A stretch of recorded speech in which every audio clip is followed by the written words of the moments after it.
Hello students, welcome. 12th class के students हैं और आज हम यहाँ पे 12th के यूनिट और कुछ उससे रिलेटेड कुछ बातें पढ़ने वाले हैं। सबसे पहले तो मैं आपको एक बात बताऊं कि जब आप 12th क्लास पढ़ते हैं, अपने टारगेट आपका मैथमेटिक्स लेने का यही है कि आप अल्टीमेटली जेई दें। बच्चों के मन में बहुत सारे डाउट्स होते हैं कि जेई की प्रिपरेशन कैसे की जाए। जेई की प्रिपरेशन करने का एक सबसे अच्छा तरीका है कि आप कंसेप्ट को बहुत अच्छे से देखिए, क्योंकि जेई का मतलब है क्वेश्चन के स्टैंडर्ड थोड़े अच्छे होते हैं, बाकी 12th जैसे ही होते हैं, लेकिन अब अच्छे स्टैंडर्ड के क्वेश्चंस को अगर आप करेंगे तो उसके लिए बहुत जरूरी है कि आपके कंसेप्ट बहुत क्लियर हो। अक्सर हम देखते हैं कि बच्चे जो है इंटीग्रल कैलकुलस करते हैं, लेकिन इंटीग्रल क्या होता है नहीं मालूम, डिटरमिनेंट करते हैं क्या होता है नहीं मालूम। तो आप अगर इस तरह से करें कि पूरे कंसेप्ट आपके क्लियर हो और उस कंसेप्ट के बेसिस पे क्वेश्चन शुरू करें, तो आपको इन क्वेश्चंस को करने में कभी दिक्कत नहीं होगी, भले ही किसी भी स्टैंडर्ड का क्वेश्चन आपको दिया जाए। तो आइए हम शुरू करते हैं। All the best. हम शुरू करते हैं सबसे पहले डिटरमिनेंट।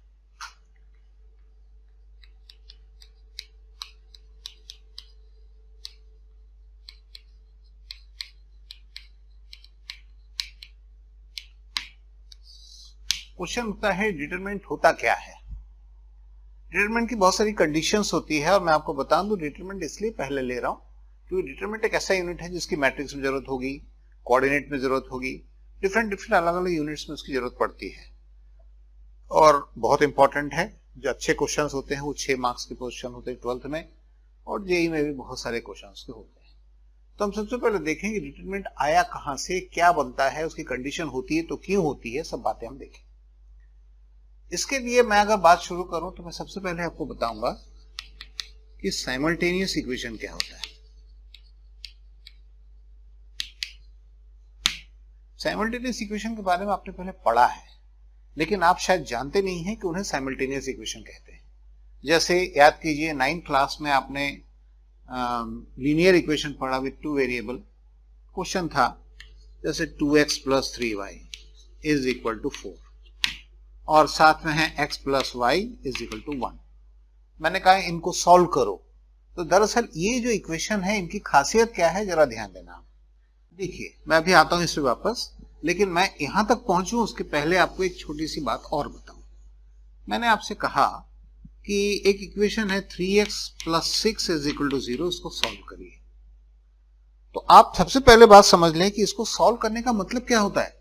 इसको सॉल्व करने का मतलब होता है इसमें जो वेरिएबल है, मत भूलना ये एक इक्वेशन है। इक्वेशन इसलिए है क्योंकि बीच में एक इक्वलिटी का साइन है, एक लेफ्ट हैंड साइड है, एक राइट हैंड साइड है, और आपने देखा ये इक्वेशन है, इसमें x की या वेरिएबल की पावर 1 है, मतलब नो डाउट ये लीनियर इक्वेशन है। इसमें 3 और 6 जो है वो कांस्टेंट है और x जो है वो वेरिएबल है।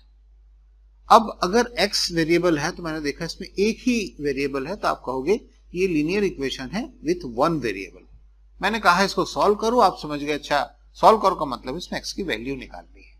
तो हम इसमें अगले स्टेप लिखेंगे 3x = -6, then x = -6/3। It is very easy. अब सवाल है कि इतना इजी ये क्यों बन गया। इतना इजी इसलिए है क्योंकि इसमें एक ही वेरिएबल है और एक ही इक्वेशन उसने आपको दिया।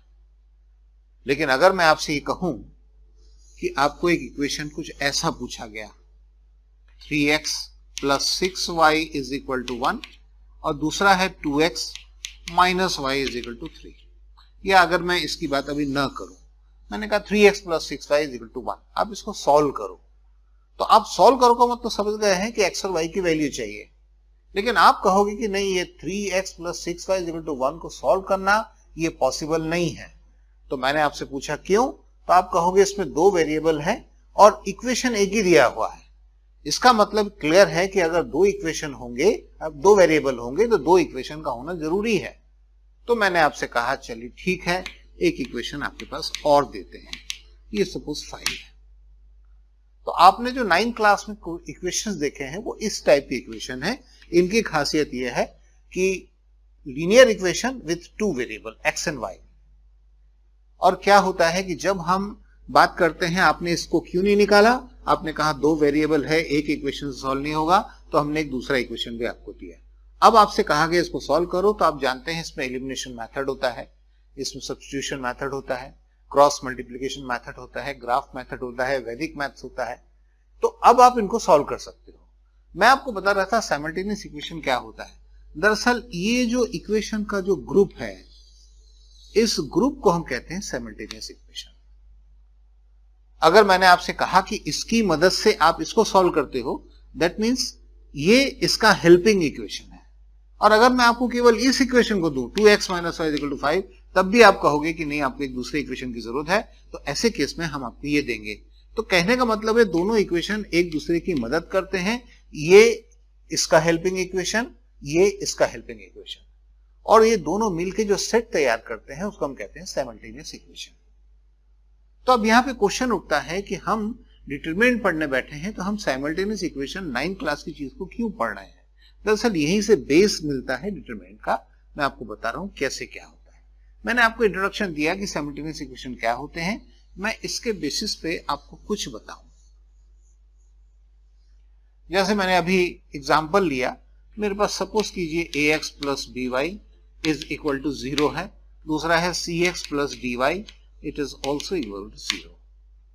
फौरन आपके मन में क्वेश्चन उठेगा कि क्या साइमल्टेनियस इक्वेशन में = 0 ही होता है? आप जानते हैं ऐसा नहीं होता।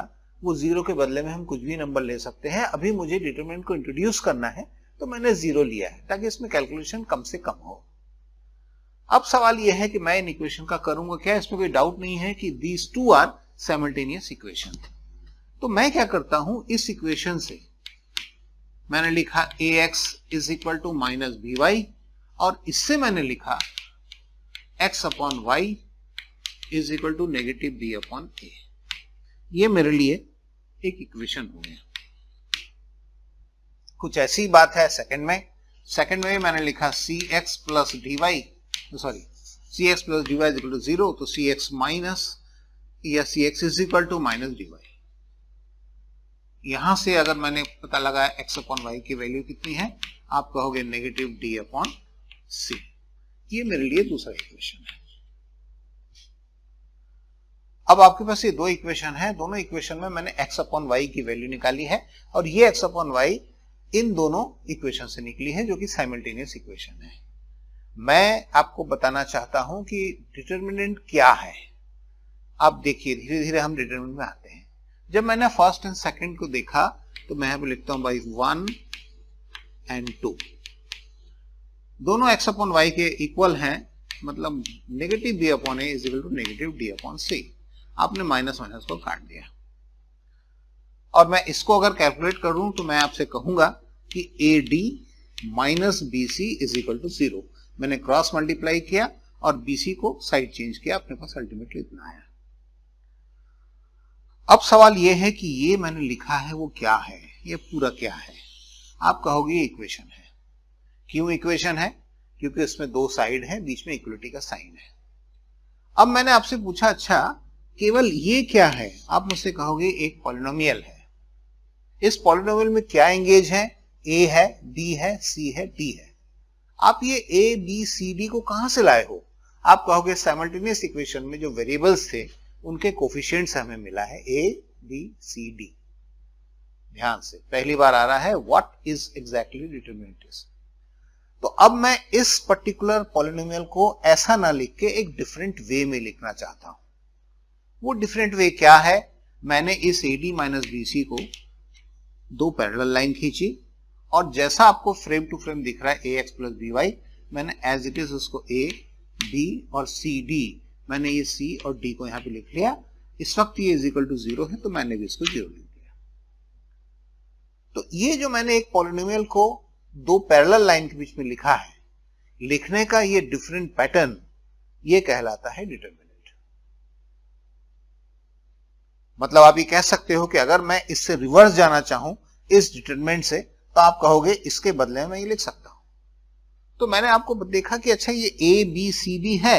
अब इसमें क्या क्या चीजें होती हैं इसको मुझे बताना है, लेकिन इतना पक्का है कि अगर मैं A का D में मल्टीप्लाई करूं ये मिलेगा, और उसमें से माइनस कर दूं C का B में मल्टीप्लाई करके। इसका मतलब इसके बदले मैंने ये लिखा है। ये ए सी बी डी, ये पूरा सेट जो है दो पैरेलल लाइन के बीच में, इसको हम कहते हैं डिटरमिनेंट। अब इस डिटरमिनेंट की अपनी प्रॉपर्टीज क्या हैं, क्या क्या खासियत है, इसके बारे में हम बात करेंगे। ध्यान दीजिए वो क्या क्या होते हैं।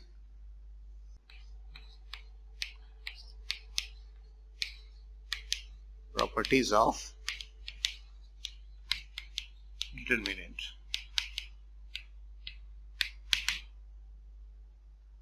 पहली प्रॉपर्टी,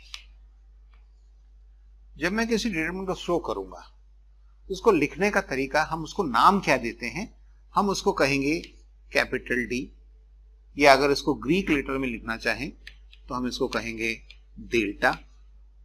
और मैंने जैसे अभी लिखा था, मैं इसको लिख दूं A B C and D. Suppose ये मैंने एक डिटरमिनेंट लिख लिया। अब ये जो डिटरमिनेंट है, इसमें पूछा गया कि ये ए और सी क्या है, ये ए और बी क्या है।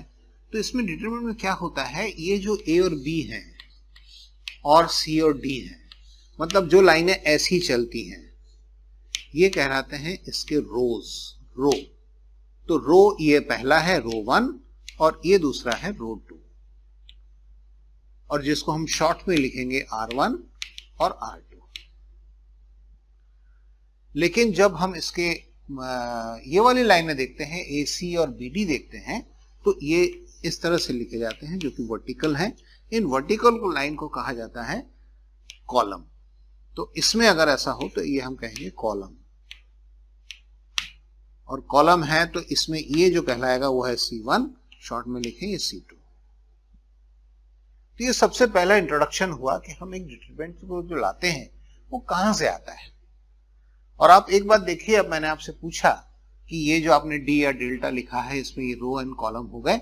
अब मैं यहीं पे इसके सेकेंड प्रॉपर्टी के बारे में बात करूं, बहुत इंपॉर्टेंट। आपने एक बात नोटिस किया, मैंने जब इस डिटरमिनेंट को लिखा है तो मैंने कहा इसमें दो रो हैं, ये रो 1 है, ये रो 2 है, और दो कॉलम है, कॉलम 1 और कॉलम 2 है। तो एक क्वेश्चन ये उठता है कि जब मैं एक डिटरमिनेंट देखता हूं तो इसमें जितने रोज होते हैं उतने ही कॉलम होते हैं, क्या ये जरूरी है? तो मैं आपको बता दूं कि यस, इट इज नेसेसरी है कि एक डिटरमिनेंट में जितने रो होते हैं उतने ही कॉलम होते हैं। मतलब मैं सेकंड प्रॉपर्टी इसकी बताऊंगा कि number of rows equal to number of column.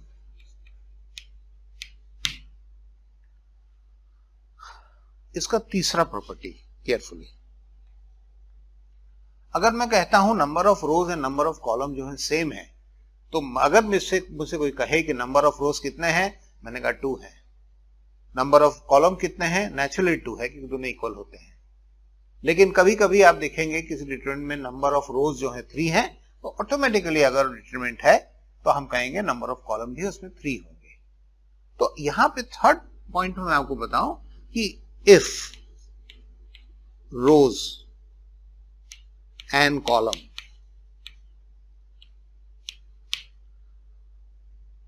are 2, तो ऐसे केस में हम डिटरमिनेंट को कहते हैं ये सेकेंड ऑर्डर डिटरमिनेंट है। नेचुरली अगर उसमें 3 रो और 3 कॉलम हुए तो वो थर्ड ऑर्डर का हो जाएगा। 4 रो और 4 कॉलम हुए, होने तो इक्वल ही हैं, तो हम उसको कहेंगे फोर्थ ऑर्डर डिटरमिनेंट है। लेकिन इस वक्त ये इसके कंसेप्ट है जो मैंने अभी आपको पहले 3 बताया। अभी बहुत सारी बातें हैं जो हम धीरे धीरे आगे बढ़ेंगे। अच्छा, एक इंपॉर्टेंट बात है, मैंने आपको बताया शुरू में कि डिटरमिनेंट का जो यूज है वो आगे चल के मैट्रिक्स में भी पड़ेगा। जब हम मैट्रिक्स की बात करते हैं तो मैट्रिक्स में आप देखना कुछ ऐसी बातें रो एंड कॉलम में चलती है, लेकिन उसमें number of rows and number of column जो है वो इक्वल नहीं होते। हो भी सकते हैं, नहीं भी हो सकते हैं, लेकिन डिटरमिनेंट में ये जरूरी है कि जितने रोज हैं उतने ही कॉलम हो।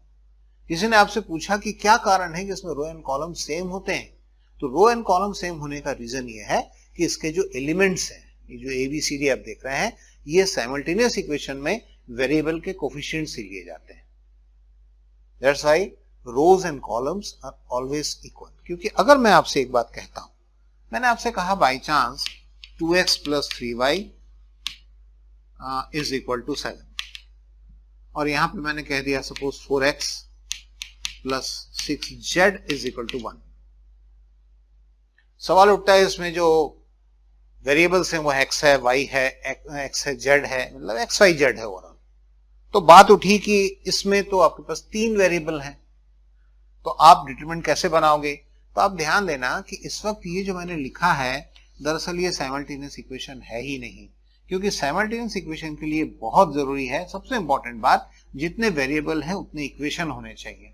अभी अगर मैं इसमें एक चीज और दे देता हूं, सपोज कीजिए 3z plus y is equal to 5, तो आप कहोगे हाँ दीज 3 आर साइमल्टेनियस इक्वेशन। ऐसे केस में आप डिटरमिनेंट को बना सकते हो। लेकिन अगर मैंने अभी इसको मिटा दिया तो आप कहोगे इससे डिटरमिनेंट बन ही नहीं सकता, क्योंकि ये साइमल्टेनियस इक्वेशन ही नहीं है। मैंने स्टार्टिंग में जो इक्वेशन लिए थे, मैंने लिया था ax plus by is equal to 0 and cx plus dy is equal to 0। x and y दो वेरिएबल है, दो ही इक्वेशन है, तो आपने इसे डिटरमिनेंट बना लिया। ये था इसका थर्ड पॉइंट। हमने क्या क्या देखा? सबसे पहले डिटरमिनेंट को शो कैसे करते हैं। दूसरा इंपॉर्टेंट बात, number of rows are always equal to number of column in determinant. Third है कि अगर रोज एंड कॉलम सेम होने हैं, अगर 2 हैं तो हम कहेंगे सेकेंड ऑर्डर, अगर 3 है तो third order determinant. 12th class के सिलेबस में थर्ड ऑर्डर ही मैक्सिमम जाता है, फोर्थ ऑर्डर तक पहुंचते नहीं है, लेकिन जेई के क्वेश्चन में एक आध प्रैक्टिस के लिए किया जा सकता है, लेकिन ये उसकी कंडीशंस है। मैं इसको मिटा, मैंने एक डिटरमिनेंट लिखा, चलो a, b, c और d। क्वेश्चन है कि इसके बारे में हम क्या क्या जानते हैं। पहली बात, इसमें 4 elements are there.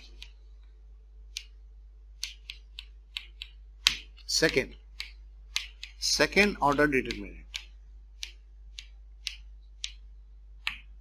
Third point, question उठता है क्या इस डिटरमिनेंट को हम ओपन कर सकते हैं, इसको एक्सपेंड कर सकते हैं? इस डिटरमिनेंट की वैल्यू क्या है? तो जब मैं इसकी वैल्यू निकालूंगा तो उसका मेथड होता है a का d में, आप इस d की वैल्यू निकाल रहे हो, a का d में मल्टीप्लाई कीजिए, आपने लिखा ad, और माइनस b और c का मल्टीप्लाई कीजिए, यू विल गेट bc। तो इस वक्त आपने इस डिटरमिनेंट की वैल्यू ये निकाली है, ये दरअसल इसका एक्सपेंशन है। ये एक्सपेंशन इसलिए जरूरी है क्योंकि जब मैट्रिक्स पढ़ा जाता है उसमें भी रोज एंड कॉलम्स रहते हैं, लेकिन अगर मुझसे कोई कहता है कि एक मैट्रिक्स को एक्सपेंड करो तो ये पॉसिबल नहीं होता। क्लियर बात, मैट्रिक्स का एक्सपेंशन नहीं होता, मैट्रिक्स की अपनी कोई वैल्यू नहीं होती, लेकिन डिटरमिनेंट में हर डिटरमिनेंट की अपनी एक वैल्यू निकलती है और वो एक्सपेंड करके। जैसे मैं अगर इसमें एक एग्जांपल लेता हूं, मैंने कहा मेरे पास एक d है, सपोज 2 4 1 3, कहा गया इसकी वैल्यू बताइए। मेथड होता है 2 इंटू 3 माइनस 4 इंटू 1, आप कहोगे 2 इसकी वैल्यू है। तो इस तरह से कुछ बातें होती हैं इसमें। अब यहां पर एक और बहुत इंपॉर्टेंट बात मैं आपको बताऊं, इसको मिटा रहा हूं।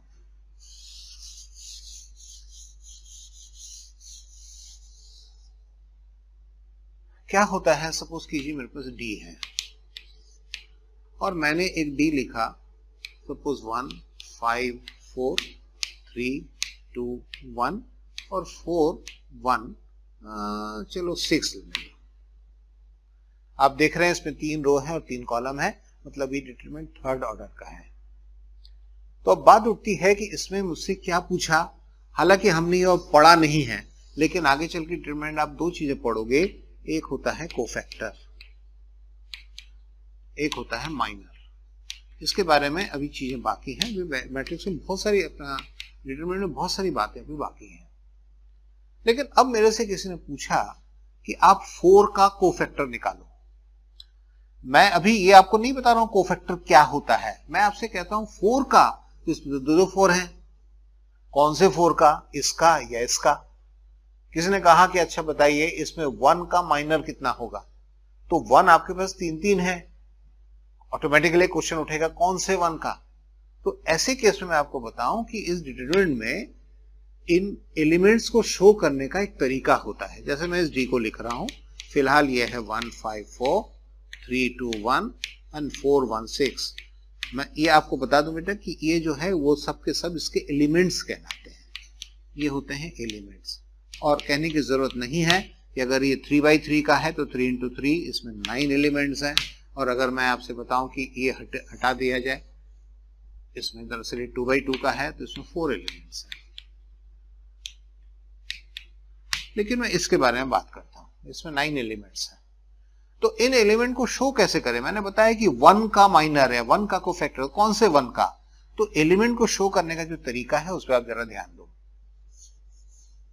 मैंने आपको बताया कंसेप्ट आपके बहुत क्लियर होने चाहिए, क्योंकि वो क्वेश्चन जब आपको जेईई में पूछेंगे तो आपको वो कंसेप्ट बेस्ड क्वेश्चन पूछते हैं।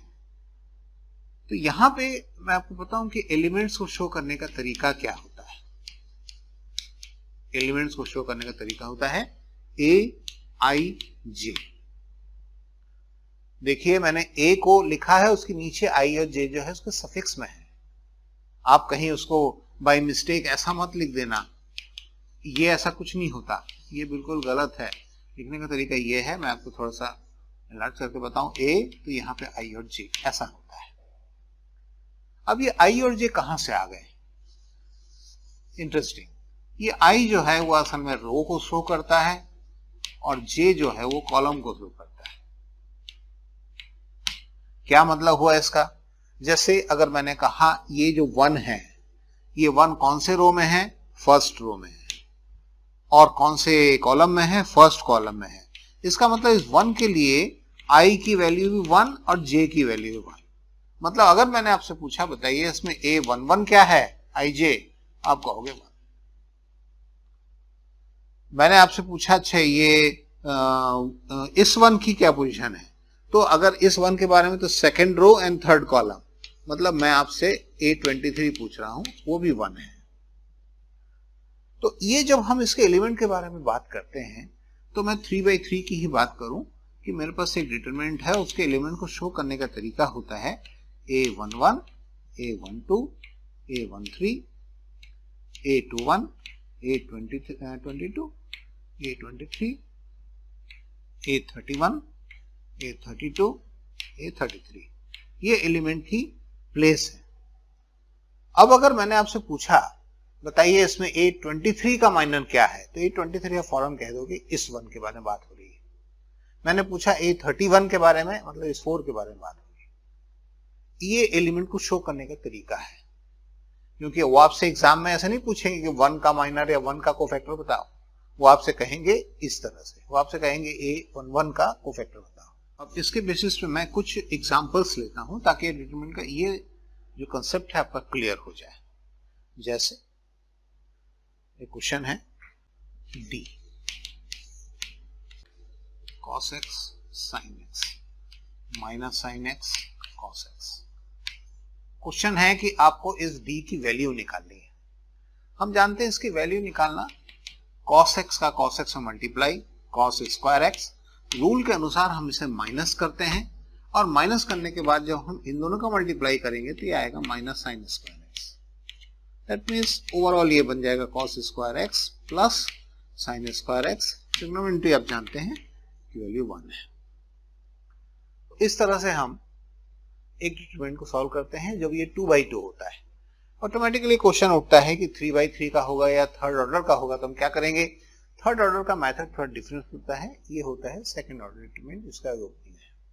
कुछ एग्जांपल और लेते हैं। और D है, ये भी सेकंड ऑर्डर है। इसमें फर्स्ट कॉलम दिया हुआ है 1 ओमेगा,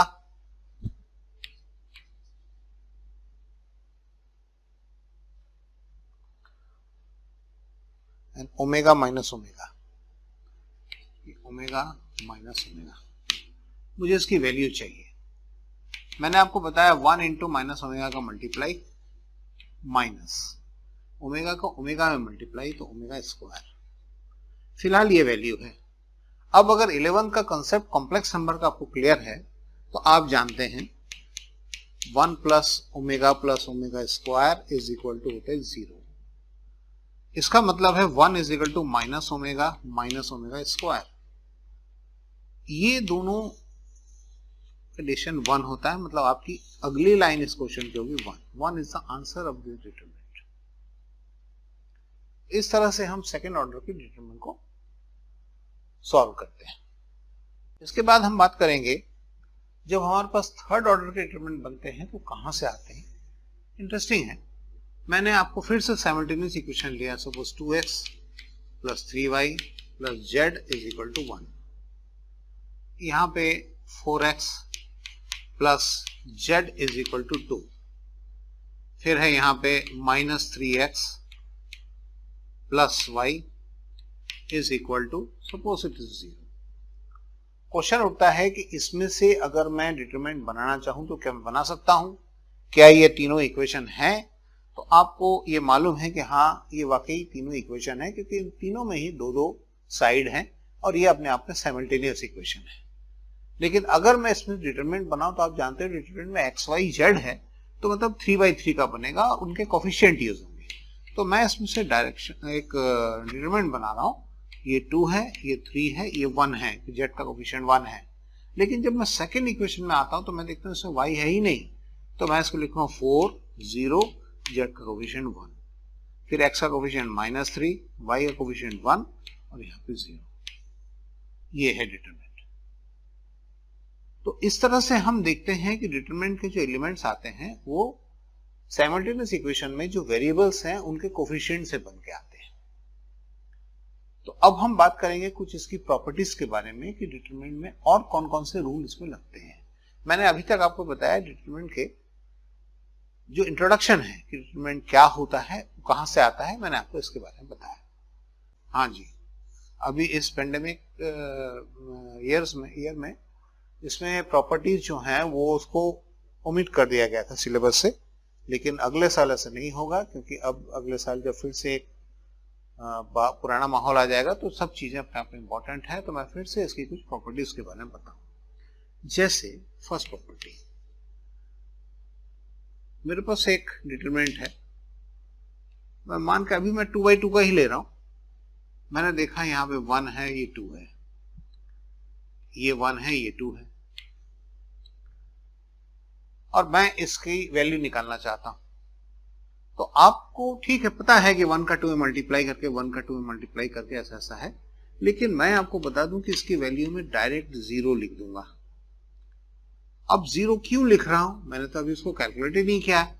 इसलिए क्योंकि इसकी एक प्रॉपर्टी हम जानते हैं, हमें मालूम होना चाहिए कि जब किसी डिटरमिनेंट में कोई भी 2 रो या 2 कॉलम सेम हो तो उस डिटरमिनेंट की वैल्यू 0 होती है। तो क्या होता है, जब हम इसके बदले में 0 लिखते हैं, हमें दिख रहा है कि हाँ फर्स्ट रो 1 2 है, सेकंड रो 1 2 है, इसकी वैल्यू 0 है, लेकिन इस चीज को एग्जामिनर के लिए हमें दिखाना पड़ता है कि हमने ऐसा क्यों लिखा, क्योंकि इसमें row 1 is equal to row 2 है। This is the reason value of this determinant is 0। इसका फर्स्ट लॉ है। सेकंड पे जरा ध्यान दें। सेकंड के बारे में एक बात बताऊं, जैसे मेरे पास ये डी है और मैंने एक थर्ड ऑर्डर का डिटरमिनेंट लिखा है। सपोज ये 5 है, 4 है, 1 है, और ये 2 है, 3 है, चलो 5 है, और ये 1 6 और 9 है। तो आप देखते हैं इसमें 3/3 है, क्योंकि डिटरमिनेंट में तो ये रो और कॉलम इक्वल होने ही है। तो जब ये इक्वल होते हैं, भले ही 2/2 हो, भले ही 3/3 हो, तो इसका मतलब है कहीं ना कहीं एक स्क्वायर का शेप बनाते हैं। अब जब मैं एक स्क्वायर की बात करता हूं तो आप जानते हैं हर स्क्वायर में और साथ ही हर रेक्टेंगल में डायगोनल्स होते हैं। मैंने पूछा इसका डायगोनल, आप कहोगे डायगोनल इसका ये है और ये है। स्क्वायर में कितने डायगोनल होते हैं? आपने कहा 2 होते हैं। लेकिन जब मैं इस शेप को डिटरमिनेंट में देखता हूं तो मुझे ये डायगोनल दिखता है 5 3 9, और एक दूसरा होता है 1 3 1।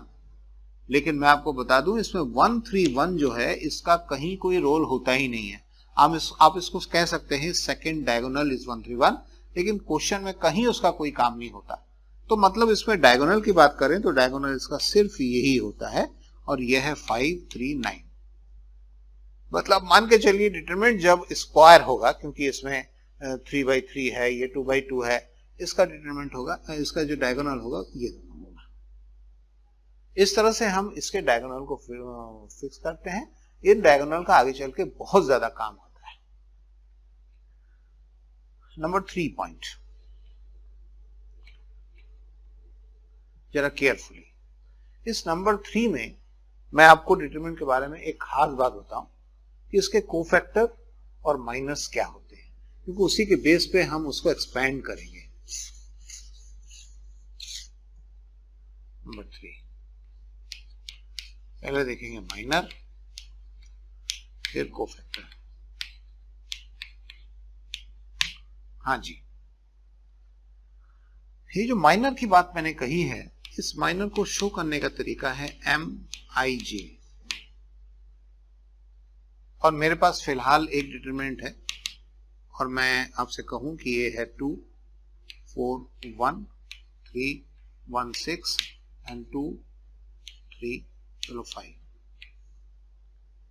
मैंने आपसे पूछा कि इस डिटरमिनेंट के मुझे माइनर निकालने हैं, तो पहला क्वेश्चन आता है कि इसके कितने माइनर निकलेंगे, कैसे निकलेंगे, ये बात की बात है। तो इंपॉर्टेंट खास बात यह है कि इसमें 9 एलिमेंट्स हैं, तो हर एलिमेंट का अपना एक माइनर होता है। मतलब आप कह सकते हैं इस डिटरमिनेंट से मैं 9 माइनर्स निकाल सकता हूं। अब मैंने आपसे पूछा कि अच्छा एक बात बताइए, आपको इस 6 का माइनर चाहिए, तो MIJ लिखने का मतलब क्या है, 6 सेकेंड रो और थर्ड कॉलम, मतलब वो मुझसे कहेगा find the value of M second row and third column, M23।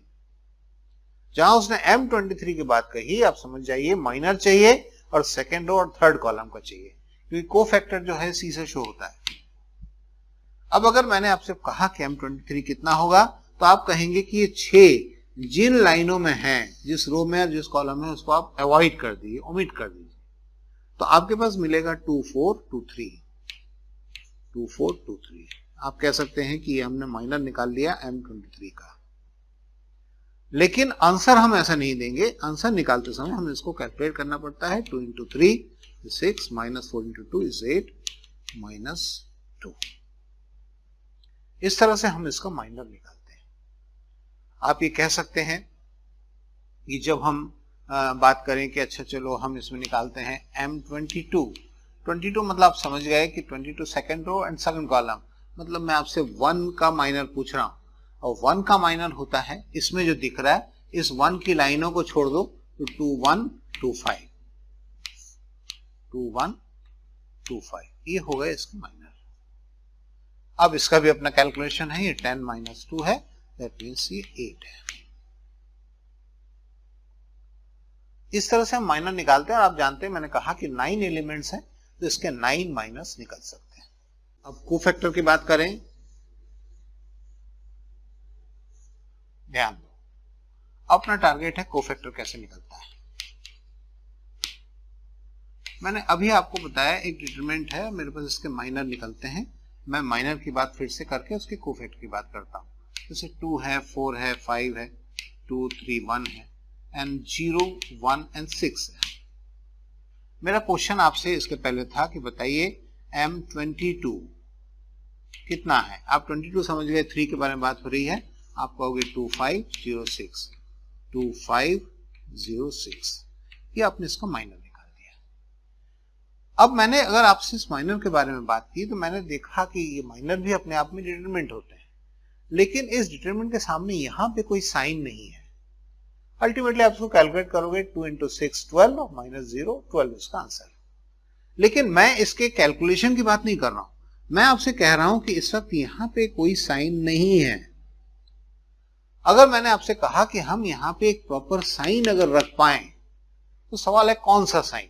मेरे पास 4 ऑप्शन होते हैं, plus, minus, multiplication and division.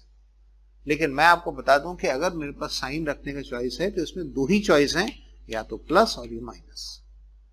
अगर मैं इसके सामने कोई प्रॉपर साइन प्लस या माइनस रख पाया, हालांकि आप जानते हैं यहाँ पे कुछ नहीं है, मतलब प्लस ही है, लेकिन अगर मैं इस प्लस माइनस को यहाँ पे शो करता हूं, तो मैं कोफैक्टर निकाल लूंगा।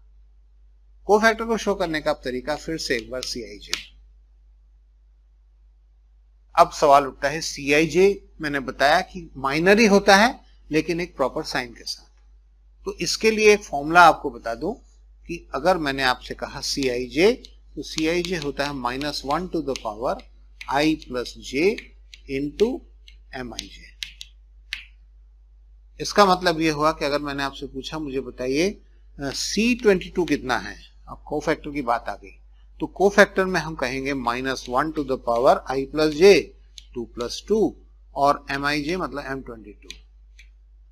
तो आपके पास होगा -1 टू द पावर 4 मतलब प्लस, और M22 आप जानते हैं 2506। ये आपके पास आ गया C22। केवल अंतर इस साइन का हुआ। चलिए, मैंने इसी में से आपसे पूछा कि मुझे बताइए C13 कितना होगा। अब C13 जानते हैं, फर्स्ट रो थर्ड कॉलम मतलब 5 के बारे में बात हो रही है। आप कहोगे -1 to the power 1+3 into M13, -1 to the power 4 मतलब प्लस, और M13 मतलब इसके लिए आप इसकी लाइनों का अवॉइड कर दोगे 2301। ये होता है दरअसल कोफैक्टर। नेचुरली आप देखते हो कि ये फॉर्मूला कहता है -1 to power i plus J. i plus J जब इवन होगा तो आपका रिजल्ट प्लस में आएगा, ऑड होगा तो माइनस में होगा। ये इसके कोफैक्टर के कंसेप्ट है, जिसके बेसिस पे हम आगे चल के डिटरमिनेंट को ओपन करेंगे। ये थे दरअसल डिटरमिनेंट के कुछ कंसेप्ट, बातें कि क्या होता है डिटरमिनेंट, उसमें क्या क्या चीजें होती हैं, क्या क्या चीजें पूछी जाती हैं। अभी एक बहुत इंपॉर्टेंट बात बाकी है कि हम एक कोफैक्टर को एक्सपैंड कैसे करते हैं। इसके बारे में हम बात करेंगे आपके नेक्स्ट क्लास में। Okay, bye, thank you.